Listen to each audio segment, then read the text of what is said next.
Hi guys, today I'm going to be talking a little bit about blood drawing and a few techniques that I've learned while drawing blood. Now, am I absolutely perfect at it and I know everything about it? No, but have I learned some techniques that I thought were quite useful and I wish I knew earlier on? Then yeah, there have been. So I wanted to teach you some of them. So what I tend to do is I always allow patients to dangle their hands down. Dangling the hands down allows for gravity to do its work, and because veins don't have a lot of pressure, they just tend to, and they're capacitant vessels, they will just tend to flow downwards. And I wouldn't put a tourniquet on straight away. Just let them dangle for a bit and then put a tourniquet on. My second thing is that when you are putting a tourniquet on, make sure it is quite tight. I know I found this quite difficult, but a lot of the times with patients, it can be very uncomfortable when you're making it tight. But if it's a very difficult vessel or very difficult to see or feel, then make sure you make this as tight as you can, and you can sometimes go a little bit higher up just so it provides a little bit more comfort when going a bit tighter. Now, when it comes to palpating, the other thing I now do is when you have, so you normally clean this area, right?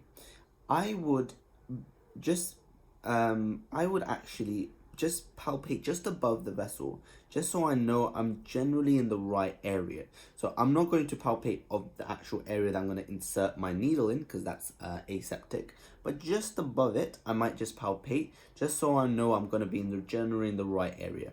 Now, this one you do have to be careful of, because you can get needle and stick injury if you're not careful. But that's something that aids me, and I know that I'm going into the right vessel when I just have a nice palpate of just above the area. No, I'm going the right direction. And that's the other next. Make sure you get the direction correct. Now, this is why I see people, they palpate. Oh, I can see a vessel, I can feel a vessel. It looks like it's going in the direction they think, like they're just looking, but they're not feeling. And they just look and say, oh, okay, it's going up because that's what it looks like, but it's not. So you want to actually palpate the vessel and go up and go down and see which direction is it going in. Sometimes it's actually going in another direction, and I'm just like, oh wait, what? I didn't see this, and that's a problem. Now, the next tip is older people are going to be slightly differently handled than younger people. So let's go for older people and tips that I've learned from older people, and these are the ones that I find a lot more challenging, but I've had more experience with them. First thing you want to do with older people is make sure you make sure that the skin is taut. Right, a lot of the times you'll see the skin, it's a little bit more it's less firm. So you want to just make sure you pull the skin down so the needle doesn't move around the skin. You also don't want to go as deep. Usually their vessels, and if there's a lot more skinny, their vessels are very fragile, and you don't want to take them out very quickly. So usually with older people, I tend to go for like a 45-degree angle, and I can feel like it's quite deep. Whereas for older patients, I'll go a little bit more shallow, so I'll take a more 30-degree angle because I feel like I can feel it. It's okay. It's quite superficial. I would go for that 30-degree angle. So sometimes what I tell patients is I want you to just flex your arms, make it squeeze, squeeze, squeeze. Okay, just squeeze, and then release and extend and squeeze. Okay, just keep squeezing and pump it. So pump your muscles, and then once you've pumped, you want to keep the muscles then tightened. You don't want to loose. You want to tighten, and the reason you want to tighten is as the muscles are tight, it pushes the vessels upwards, all right? And so it's a lot more superficial and it's easier to see. So you can see now, you can see this vessel is a lot more popped up. When I relax, it's less easy to see. Flex, okay? So make sure you tell them to extend and contract and stay contracted. Contracted their fist. Now, another general tip is needle size. If you are using a green because that's the one that's available, and you haven't been successful, try and look for a blue, look at a different ward, because the thing is with the greens, it can be quite challenging to sometimes get blood out of that. So do change it to a blue one, which has a smaller bevel and is a lot easier to work with. And you can get the smaller vessels on the more distal vessels that you look at. Now, another tip is always ask the patient what vessels they prefer. I know that sounds so damn obvious, but patients know what works for them. Just they will tell you, look, this is the best place I've had blood taken from them. Listen to them and take it from there. I made the mistake of, because I saw another better vessel, and I made a mistake from going for that one. I should just listen to the patient. So just go for the patient says. Now the next tip is something you've seen, but incorrectly done. When someone has a vessel, right, that you want to agitate and you want to make it come out superficially, do not do this. The thing is, when you do that, you're going to spaz out the vessel. The vessel's going to start spasming, and you're just going to lose it. Especially in a little bit, you're just going to lose it. And it's quite painful for the patient. So what you want to do is you want to rub it, and you want to give gentle taps. You tap it with your gentle taps so you can agitate it. You're not trying to go back whapping it. I've seen people just whacking. I'm like, what are you doing whacking the shit out of it? Because when you whack it, it starts to spasm. Now, some people, they do whack it and they do happen to, the vessel, oh, it's there. But I have seen it where someone just whacked it and the vessel's gone. So do not whack it heavily. It's a tap, right? It's a tap just so it can come through. And then you can give it a rub as well to just give that friction and a little bit of that heat, just so that vessel then starts popping up a little bit. Do not start smacking it right there, because it will just start spasming, and I can already feel it. It's not as good as when I just tapped it. All right, so everyone pretty much knows about this vessel. Pretty chunky, pretty nice. There is another vessel that is called Housemans vein. So you make a shape like this, a V shape. Follow it down, and you'll see there is a vein here, and it's in most people, okay? I think this is a continuation of the cephalic vein, but there is a vein here. It's called a Houseman's vein.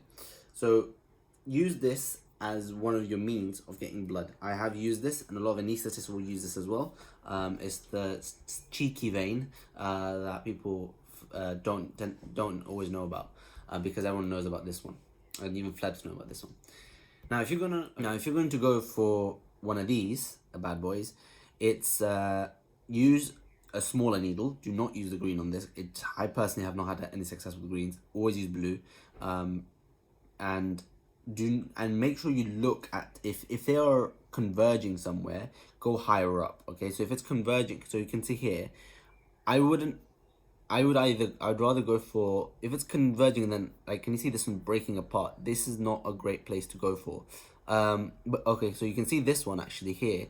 This place is going to be the best place for you to get the vein, to put the needle in. Not here. Here, the pressure is going to be too low. Here, you're getting pressure from two different sides, and then you're coming. Now, it's a bit tortuous, so what you want to do is just stretch it. So then you get a much better angle. And when you're getting blood from this angle, do not put the whole needle through. Put like half the needle through, and you will start seeing blood already coming out. And then just take the blood from there, and you need to keep it still, the needle. If the problem is, this one you have to do a bit carefully. You might want to go a bit higher up. Sometimes higher up you might find a vessel that's a little bit more straight. But if it's a bit tortuous, you need to stretch it so you can stretch that vein, and you go in. It's hard to sometimes get the full needle in, so I sometimes just go half through, and then just keep the needle straight and just get as much blood as I can. You got to do what you got to do just to get that blood. When you get the needle, right, so it's going to be bevel up, right? Firstly, make sure you get the angle correct. So 30 degrees to 45 degrees. That is actually important, because if you do it too deep, for example, in an elderly patient, do not go 45 degrees. It will just go straight through.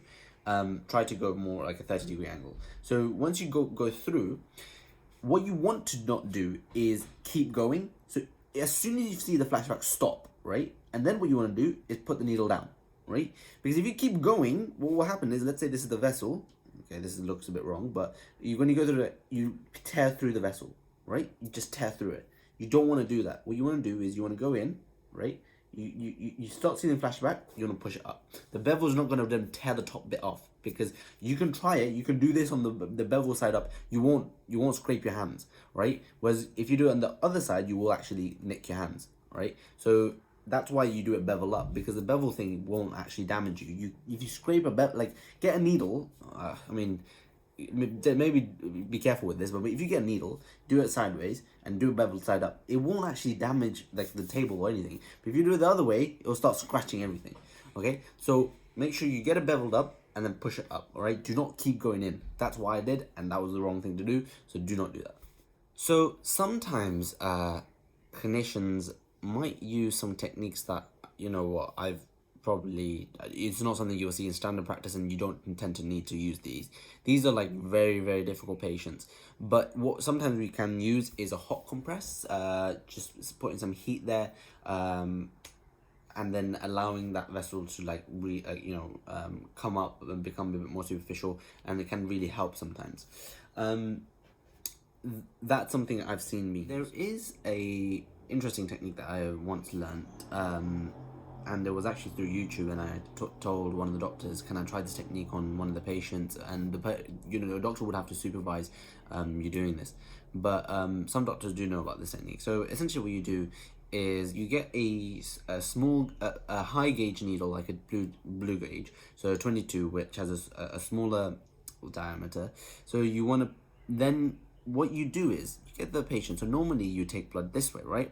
But actually what you want to do is actually get the blood from this way, and the reason being is the pressure is actually higher when you're going very close to the area where the veins and the arteries are anastomosing. It's going to be a lot higher going backwards this way. So you place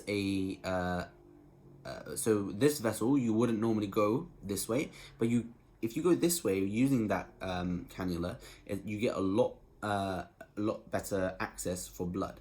And it's not something you will see often, and it's not something that even a lot of people would use, because it's a very, very last stage thing, but it is an option out there for certain physicians to use. And if you're going to try doing that technique, make sure you're supervised for it.